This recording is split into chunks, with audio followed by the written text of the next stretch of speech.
The great mystery of the human condition is, why are we here? Who are we? What are we? Where did we come from? Where are we going? I think we're a species with amnesia. We have absolutely no idea what we are. The human present is just a blink of an eye in the story of mankind. There's a vast eons of thousands and hundreds and thousands and millions of years of evolution behind us, and all the links are missing. We find ourselves marooned in the present with almost no knowledge whatsoever about our past. It's an arrogance of scholars that we know ourselves on the basis of 5,000 years of history. What we need to do, if we're going to understand who we are, is to penetrate the veil of prehistory, to go back beyond the time when written records survive, and to penetrate the mystery of ourselves and of our origins. Perhaps then there'll be a way of understanding who we are and why we're here and what our purpose on this planet is.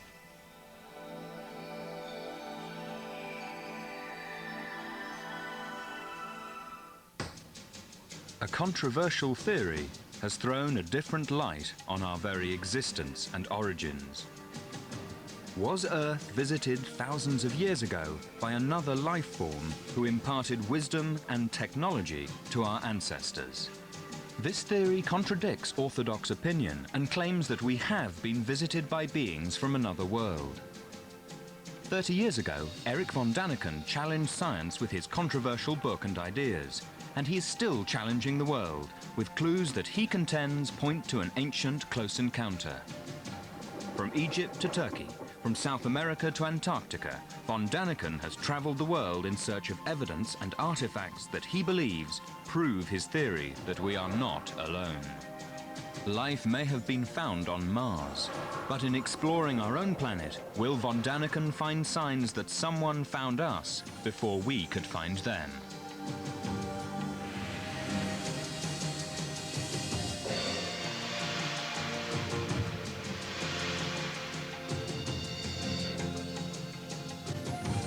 The universe is filled with galaxies.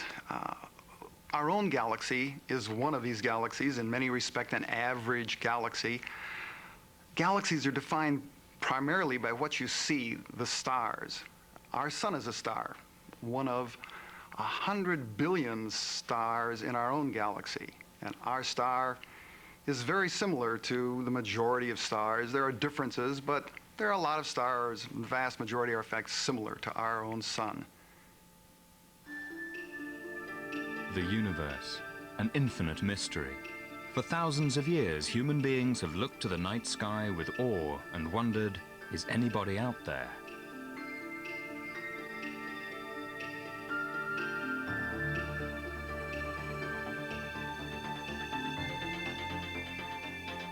At the end of the 20th century, we have finally discovered clues that there may be life on another planet, Mars. If you look at the space program in its entirety, and you think about what the real legacy of our society or culture or civilization for the last 20 years, it has to be the space program. Here's the first time that we understand where we live in the solar system. The razor-sharp eyes of the Hubble telescope pierced the darkness of deep space looking for more clues that we are not alone. New stars have been found, stars where liquid water is present, water that could support some kind of life. What percentage of those stars then have planets around them? What percentage of those stars that have planets around them have planets in the right distance from that star where liquid water could be stable? What percentage of those actually have liquid water on them? What percentage of those actually could have potentially had life start? And no matter what factors you put besides all of these, there's so many stars in the universe that almost certainly somewhere there's another planet not too unlike the Earth that has liquid water on it, and probably had it for some period of time. So the question is that all you need? Do you just need liquid water to get life going? Or is there really some divine intervention required? Is something required to say, we will life into being? are we on Earth alone in the universe, or is there a chance that life is out there? The significance of going to study for life on Mars is, in fact, to understand the factors there. Here's our neighbor planet right next door, ready for us to go and visit, where there's evidence, the first evidence ever that life started somewhere else besides the Earth. If that's true, then that almost certainly indicates that life is going to happen anywhere that the conditions are right. We got 2 examples in our solar system, and they both have life. If that's true, we want to know that. In the 1950s, when Arecibo, a huge telescope, 3 football fields across, was first put in place, just as a demonstration of an idea. One channel was, one radio station, so to speak, was listened to see if we could hear a signal from a nearby star.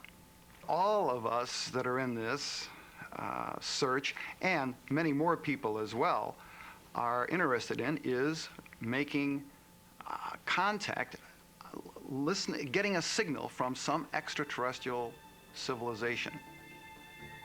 Is it really possible that some living creatures found us before we could find them?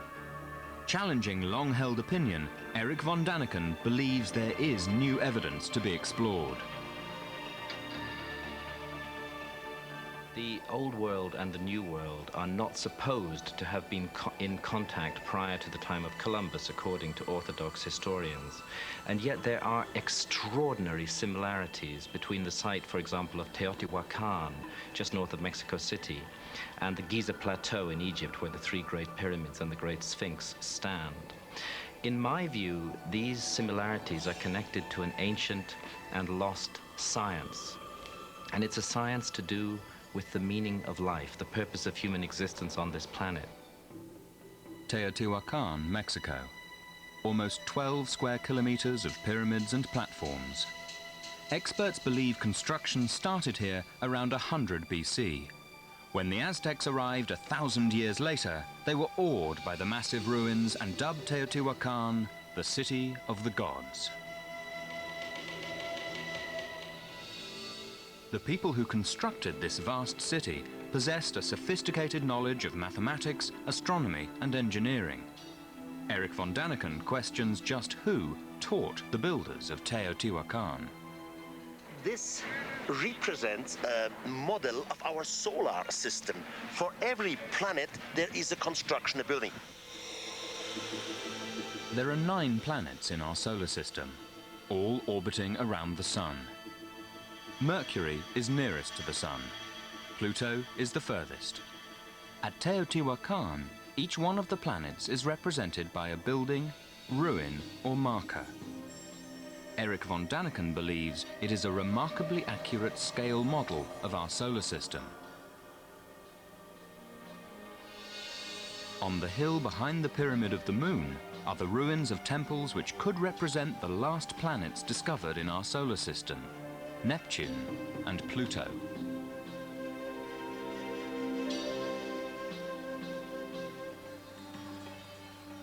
Halfway around the world is Egypt, one of the oldest civilizations on the planet. Rising from the mists are perhaps the most famous monuments on Earth, and among the least understood. Dominating the Giza Plateau is the Great Pyramid. Who built this incredible edifice? Historical documents credit the mighty pharaoh Khufu, also known as Cheops, and his army of 100,000 workers. But von Daniken believes an important new discovery may support his own theory of the pyramid's construction. He believes the real builder was Enoch of the Ethiopian apocalyptic writings.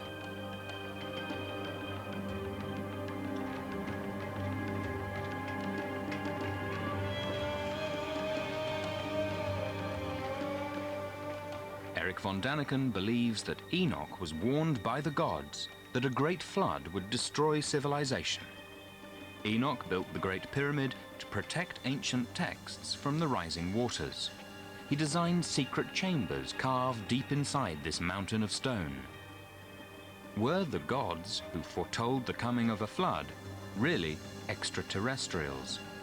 Von Daniken believes the answer may still be hidden inside the pyramid.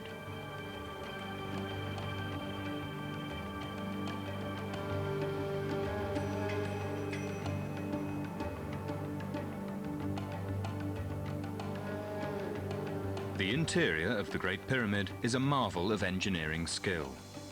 A long tunnel leads to the magnificent Grand Gallery. At the top of the gallery, von Daniken believes there are more clues that it was Enoch, not Khufu, who built the Great Pyramid. This is the so-called King's Chamber. Simply gigantic. As you can see, there are absolutely no hieroglyphs. Empty.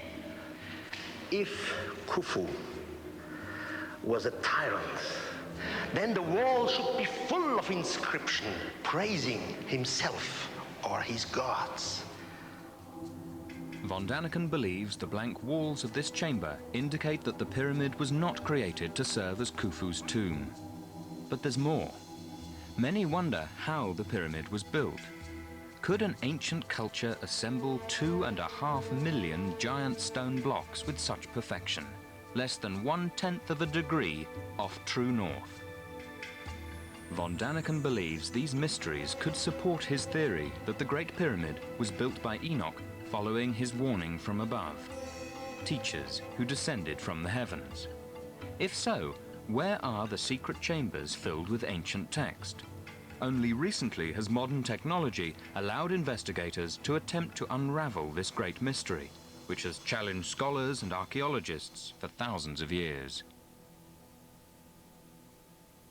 Some ancient text says that this pyramid was constructed before the Great Flood and many secret chambers should be in here. Could this shaft maybe lead to one of these chambers? In 1993, German engineer Rudolf Gantenbrink designed and built a robot to explore this mysterious shaft.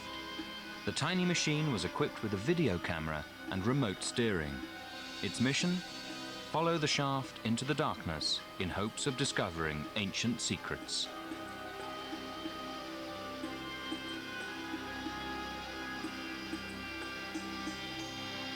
I had no clear idea what I should find at the end of the shaft.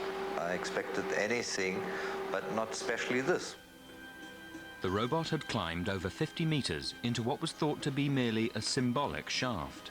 But when the journey ended at a stone door with 2 corroding copper fittings, Erich von Daniken believes the legend of Enoch may be one step closer to becoming fact.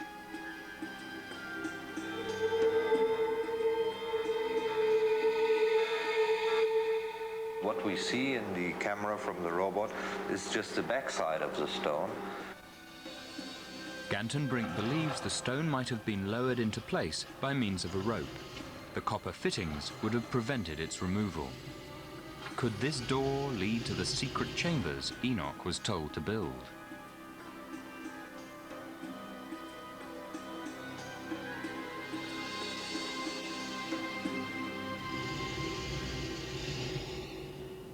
There are hundreds of references contained in the oldest Egyptian texts which tell us that the gods concealed a great secret at Giza, perhaps under the Great Sphinx, or perhaps within the Great Pyramid itself. We now know that there is a hidden chamber inside the Great Pyramid, and we now know from seismic work that there is a hidden chamber under the Great Sphinx.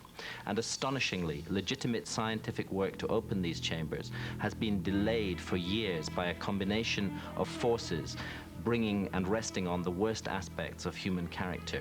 We need to know what lies in those chambers because the ancient Egyptian texts tell us that it will be a matter of enormous importance that could contain a startling revelation about the origins of human civilization.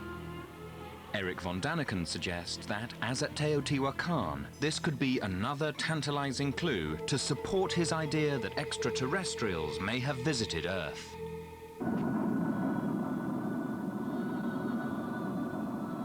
The dream of flying has fueled our imagination for thousands of years. At the end of the 20th century, we're not only able to fly around the Earth, we're able to explore other planets and other solar systems. Is it possible that other intelligent beings share our dream of exploration and have visited the Earth?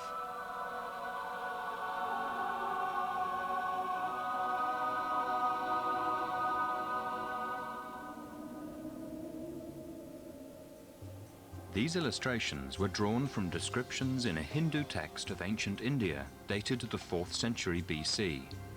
They describe what some scholars believe are giant vimanas, or flying machines. In Yugoslavia, images like these were found on a medieval fresco dated to around the 15th century. Are these the products of an artist's imagination, or are these recordings of actual beings in flight?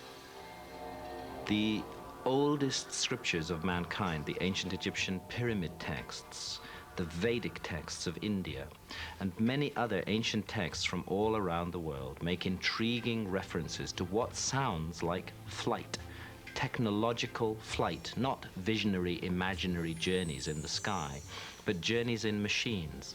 And I don't think it's wise of us to ignore this huge collection of references to flight coming down to us in the oldest texts of mankind.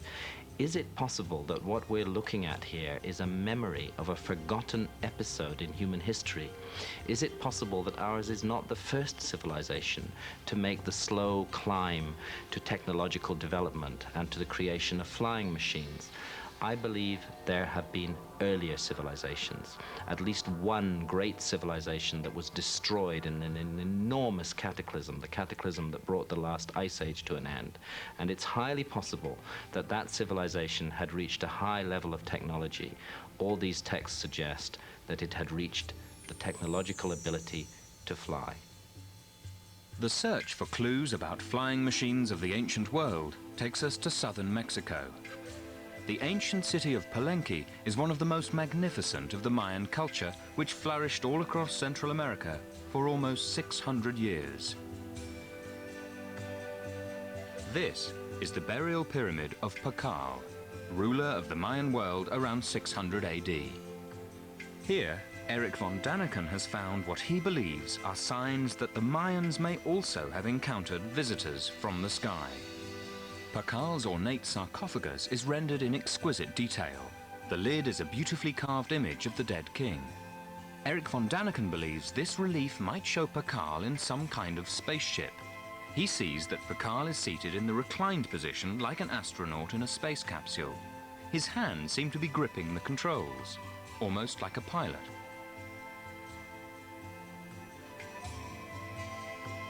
His nose appears to be attached to a breathing apparatus.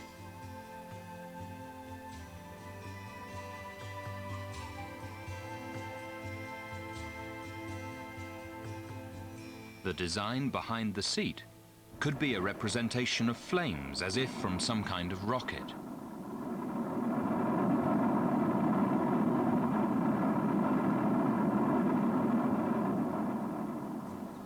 In the jungles of Tabasco, von Daniken points to what he believes is a clue that ancient astronauts have indeed visited this culture. During this journey, I showed clues for an extraterrestrial visit in the past. But I have more. 60 years ago, a gigantic engraved stone was found in the jungle of Tabasco in Mexico. Now you see yourself. There is a flying being, to my view, an extraterrestrial, floating down from the sky. His head has a helmet, and with a little imagination, one can even recognize a microphone on his lips. His two arms and hands are looking down, while on the contrary, his legs towards the sky. In this case, I definitely see an astronaut coming down from heaven to teach humanity. Nazca, Peru, another great mystery of the ancient world. From the ground, Nazca is an empty, endless desert. But from the air, the secret of Nazca is revealed. The desert is in fact a tapestry of elaborately carved lines and figures stretching for more than 150 kilometers. From the air you can see the famous figures of the spider, the hummingbird, and the monkey. Without the ability to fly, experts don't know how the Nazcans gained the perspective needed to create such elaborate figures on such a huge scale. There's even disagreement about the purpose of these markings. Originally, they were thought to be calendar-related or astronomical guides. No one really knows. But there is more to Nazca than this ancient menagerie. The real mystery in Nazca are lines, gigantic lines looking like airstrips, and small lines, long, kilometers long.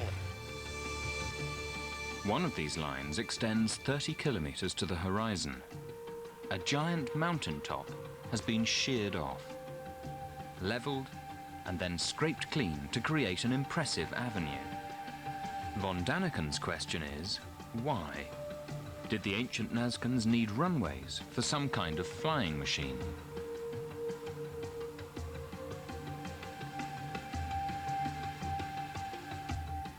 This is an amazing mystery. Orthodox history has it that the ancients could not fly, that they did not have the technology to fly. And indeed, if the ancients did have the technology to fly, then the whole basis of our history is completely up the creek.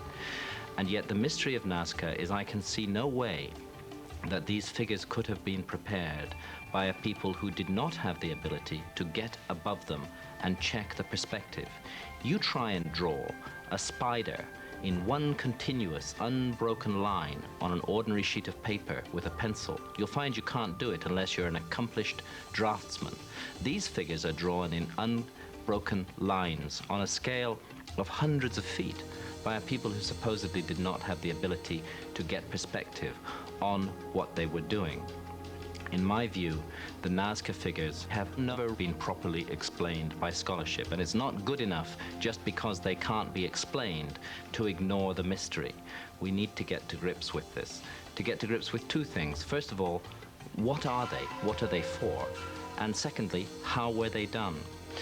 In Nazca, I detect the fingerprints of the same ancient system of knowledge that we find in other parts of the world, where an endeavor was made to bring the heavens down to earth. I think that the Nazca figures are constellation diagrams. There's a great deal of good evidence which suggests that the Nazca spider is a representation of the constellation of Orion. And this is very intriguing because the three great pyramids of Egypt, we now know, are a representation of the three stars of Orion's belt. And we also know that in Egypt, this system of ideas was connected to the quest for the immortality of the soul and traced back to the time of the gods and to the knowledge and the wisdom of the gods. I suspect that that's what we're looking at Nazca as well, the same fingerprint of the same lost civilization and the same lost science. So if the Nazcans couldn't fly, what is the purpose of all these creations? Erich von Daniken thinks he has found an answer. His theory is that spaceships landed, leaving marks on the desert floor when they returned into the sky. When the natives wanted them to come back generation after generation, they recreated these lines in tribal ritual, even though the initial visit may have fallen into a semi-forgotten past.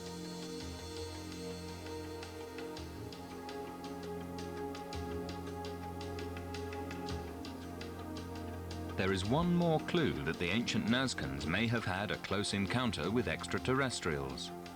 The figure of El Astronoto has watched the skies over Nazca for over 3,000 years. Could this strange-looking image be linked to a primitive but friendly society and their unearthly visitors?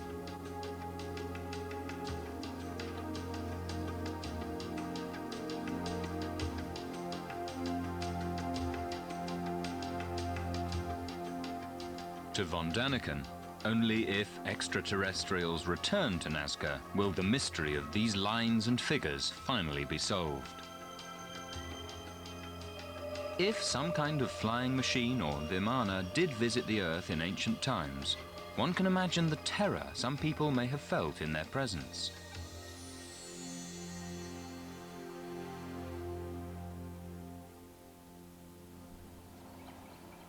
In Turkey, the eerie landscape is dotted with hundreds of small caves in the soft volcanic rock. But the real mystery of this region can't be seen above ground. Perhaps 2,500 years ago, elaborate cities were carved deep under the earth. Were these intricate maze-like settlements a primitive air raid shelter to protect the citizens from airborne enemies? There are caves and chambers all over. One of these cities descends 40 meters underground, through as many as 18 stories. This is just one of nearly 200 subterranean cities in the region. Perhaps 30,000 people once lived in them. A tunnel, 12 kilometers long, linked two cities together.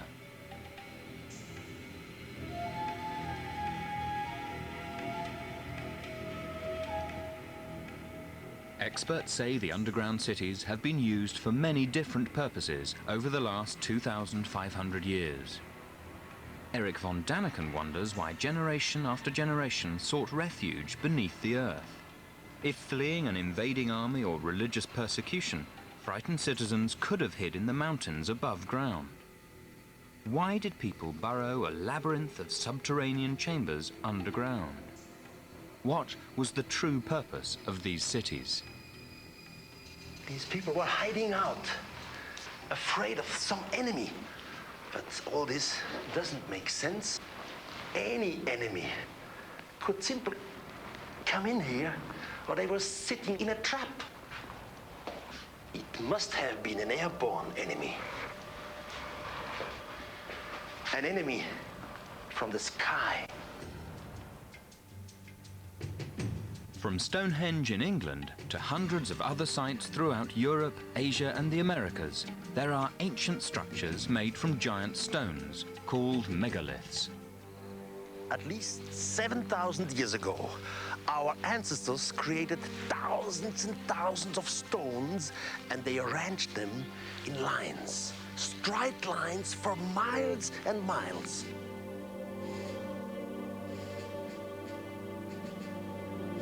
They loom like giant soldiers, marching in formation to the sea.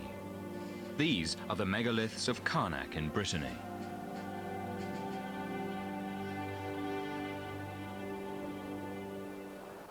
There is a great deal of controversy about the age of these menhirs in Brittany. Here, we finally have some proof. These stones go into the water and underwater. In fact, there is a whole stone circle underwater. This finally proves that the stones were here before the water was here. And that was 8 to 10,000 years ago.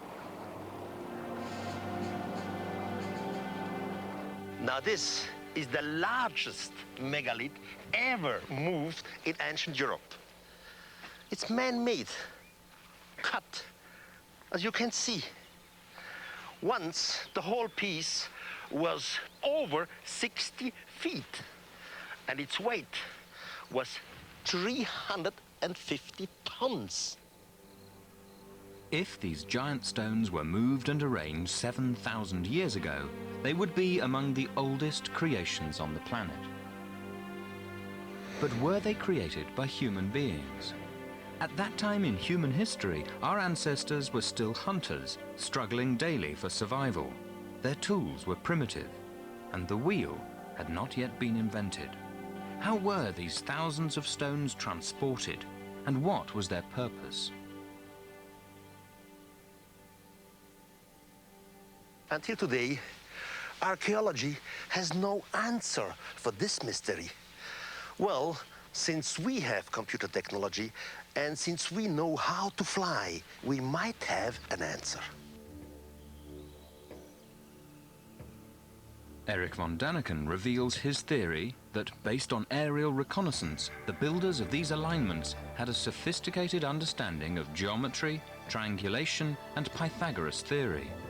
But these stones were arranged 4,000 years or more before the Greeks supposedly invented geometry.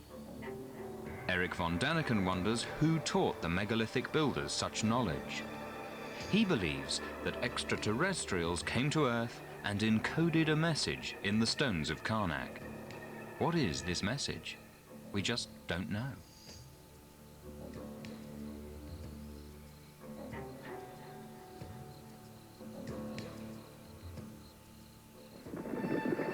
At the bottom of the world, in a land frozen in perpetual ice, von Daniken believes there's more startling evidence that beings from another world left their mark on the Earth. In 1531, Orontius Phineas drew this map of Antarctica, but Antarctica was not discovered by man until about 250 years later, in 1773. How could Orontius Phineas map a continent which didn't officially exist? Antarctica is the one continent on the face of the Earth that is truly lost. It is buried beneath 2 miles of ice, and we have absolutely no idea what lies underneath the ice. The existence of these ancient maps that show us Antarctica deglaciated is, in my view, an invitation to a great deal of research to what may lie beneath that ice, possibly the lost continent that is spoken of in all the myths and traditions of mankind, the home perhaps of a great lost civilization. What is even more mysterious than Phineas knowing about a continent that hadn't been discovered is that Phineas appears to know what Antarctica looked like before it was covered with ice, and that was over 100,000 years ago. How could he have known the continent's shape before it was frozen under a mass of ice? The plain fact of the matter is that hundreds of such anomalous maps exist, which show Antarctica in fantastic detail, and sometimes actually as it looks underneath the ice that now covers it. We've only known how the subglacial topography of Antarctica looks since the 1950s, when seismic surveys were taken across the ice cap. These ancient maps show us a deglaciated Antarctica. There's a huge mystery here which scholars are not addressing, and it cannot be ascribed to coincidence. We are left to consider profound questions. Questions which force us to re-examine our ancient history. Erich von Daniken believes Orontius Phineas drew his map based on an even older source map created by gods. Only visitors from the sky, von Daniken maintains, had the sophisticated technology necessary to see through the ice to chart the landmass below. We don't know, but this map could be evidence that our planet was once surveyed from the air by beings from another world. This is the temple of Osiris in Abydos, in Central Egypt. One of the most mysterious gifts has come down from heaven to earth. It is the so-called jet pillar. It has been suggested that it could be a symbol of fertility, or maybe a symbol of eternity, but also a symbol of power. What power? Do they maybe mean electricity? Erich believes the Jed pillar could have been used as some kind of electrical insulator, similar to the ones at the top of modern pylons. But did the Egyptians have a way to generate electricity in the first place? According to von Daniken, a strange, metal-lined vessel was found not far from central Egypt. From the outside, this exact replica looks like an ordinary clay jar. But when von Daniken pours in a common acidic liquid like vinegar, this strange jar generates electricity like a battery. Now von Daniken searches for the ways that the ancient Egyptians might have used this electricity. In the basement of the Temple of Dendera in southern Egypt, his investigation uncovers a possible answer.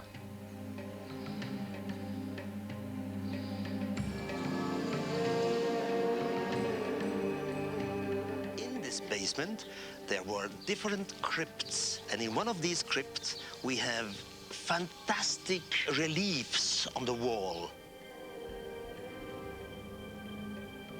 Von Daniken thinks something can be seen that may look like a cord, which leads to a socket. Attached to the socket might be some kind of filament, and on the outside is a transparent bubble. Could this be an image of an ancient Egyptian light bulb?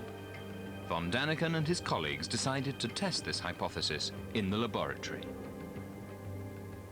We made a model of this electric bulb exactly in the same measurement. Would it work? Would it function?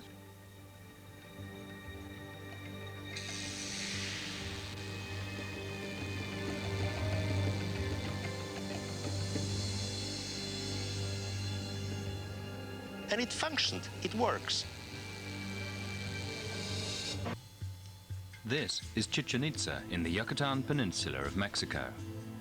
Dating back 1,000 years, Chichen Itza was an important civic center to the Mayan culture that flourished in the tropical lowlands of Mexico. The Maya were fascinated by astronomy. Their observatory still stands as a testimony to their yearning for knowledge. But did the Maya have help from someone or something who understood astronomy far better than they did? To examine this question, explore the centerpiece of Chichen Itza, a one-of-a-kind building that tells the story of its own creation like no other structure in the world. According to von Daniken, the legend goes that after the god Kukulkan descended to Earth, he taught the Maya astronomy and mathematics. The Mayan calendar incorporated the movements of the sun and moon and is as accurate as our own calendar today. Again, how is it possible that the ancient Mayans possessed this knowledge at a time when Western man thought the Earth was flat? The Castillo is located in a particular way, with each of its four corners facing the cardinal directions. When the sun rises during the spring equinox, the light strikes the steps at an angle. The spectacle this phenomenon creates draws thousands of people every year.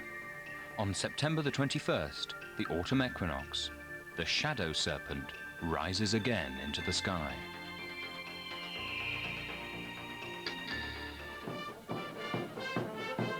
Similar religious legends are found in the South American country of Bolivia. At an altitude of over 3,600 meters, descendants of the Inca pay homage to their presterio, their patron saint.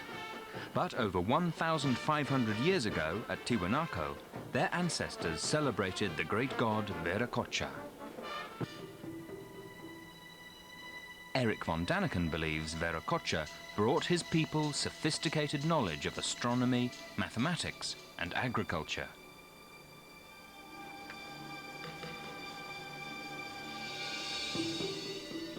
Tiwanaku is one of these mysterious sites that we find scattered all around the world that we really know absolutely nothing about at all, because there are no inscriptions that enable us to date the site or that speak of the construction of the site.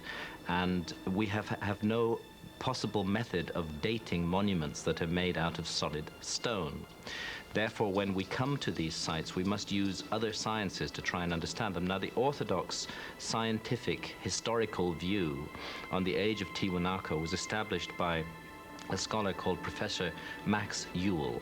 I was astonished to discover that Professor Max Ewell had written his classic study of Tiwanaku, which dates the site to about 500 AD, and on which all subsequent scholarship has been based, without ever having visited the site at all. Another science needs to be brought to bear to understand this site, and perhaps the most important science of all is astronomy, because so many of these ancient sites around the world are aligned to the heavens, connected to the motions of the stars and to the rising points of the sun. Another scholar, Professor Arthur Poznansky from La Paz University in Bolivia, spent 50 years studying the site, carefully measuring its alignments, and he concluded on the basis of its astronomical alignments, and I concur, the work was done with great precision. He concluded that Tiwanaku is at least 12, if not 13,000 years old. But von Daniken believes the real answer may lie in the ruins of Pumapunku. I have reasons to believe that Pumapunku once was an Earth base of extraterrestrials. In Pumapunku, we have strange technology from another world. Stone building blocks are intricately cut with laser precision. They could have fit together like pieces of a puzzle. A sophisticated architectural achievement for primitive culture. But von Daniken suggests that there is more evidence that the builders of these two cities had some kind of help. One of the blocks has been etched with a perfect groove. Today, we would use a diamond-tipped saw to achieve this kind of accuracy, a technology only developed this century. Here lies yet another mystery few can explain. Whoever built Tiwanaku came up with a very ingenious method for holding together the huge stones which they used to build the site. They carved a groove in the edge, and into this groove they would pour a molten alloy, which later hardened into a staple. Von Daniken's idea is that extraterrestrials brought these sophisticated technologies down to the people of the region. The natives were awed by these strange visitors and worshipped them. Experts say Pumapunku was an ancient temple, but was it a place to worship gods of mythology or true living beings? Today we make a construction like a church. We say this is a temple, and in here a spiritual being, the God in spirit, lives in this temple. My idea is that Virakosha, but not only Virakosha, other so-called gods on other places in our world were extraterrestrials, and they were misunderstood as gods by our primitive ancestors.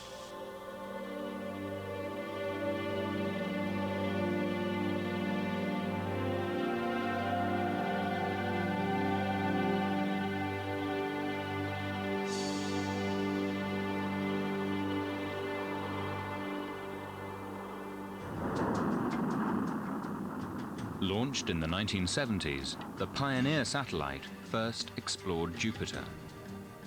After the meeting with the largest planet in our solar system, Pioneer continued its journey into deep space. Fixed to the side of the tiny spacecraft was a gold disc. Etched on the disc are chemical symbols, a map of Earth's location in the solar system, and the figures of a man and a woman. The man has his hand raised in a friendly greeting to anyone or anything that might encounter Pioneer on its journey into the unknown. And man is still wondering, is anybody out there?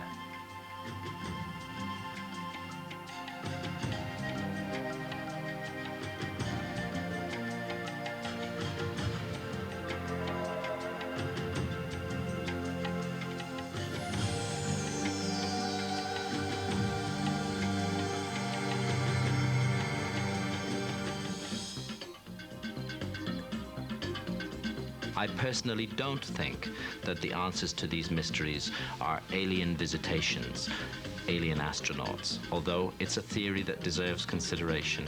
My own view is that we have lost a whole episode in the story of mankind, that we've lost a great civilization way back behind the veil of prehistory, and that if we can recover our memory of that lost civilization and learn the truth about it, and learn how it was destroyed, and learn what it knew and understand its knowledge, then we may better understand ourselves and where we're going.